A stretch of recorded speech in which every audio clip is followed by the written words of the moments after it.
Hi, I'm Judy Shapiro from Annapolis, Maryland, and I'd like to tell you a little bit about my art and my craft by introducing you to my Baltimore album quilt. The Baltimore album quilts began in about 1840 in Baltimore, and they typically began at the Methodist meetings before there were Methodist churches. Women would travel from one tent meeting to the next tent meeting and share typically their patterns.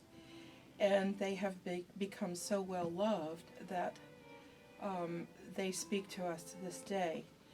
The Baltimore album quilts are built on a lexicon of symbols, and that means the lexicon means that there is a studied list available of the meanings of almost each and every one of these flowers and birds.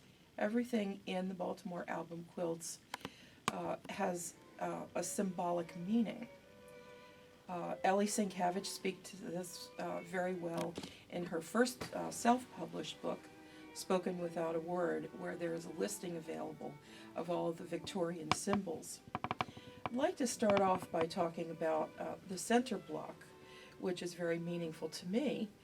It is a sailing ship, and the sailing ship is the symbol of the church.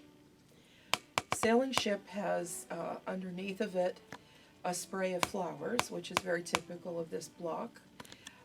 There are the red roses, and I changed my block a little bit because I'm from Maryland. I wanted a presence of the gold and the black, which is part of our state flag.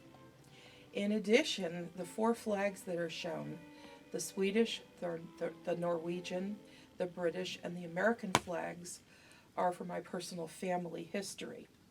The quilts were made personal by each and every maker of every quilt, which is something that's just so amazing about them.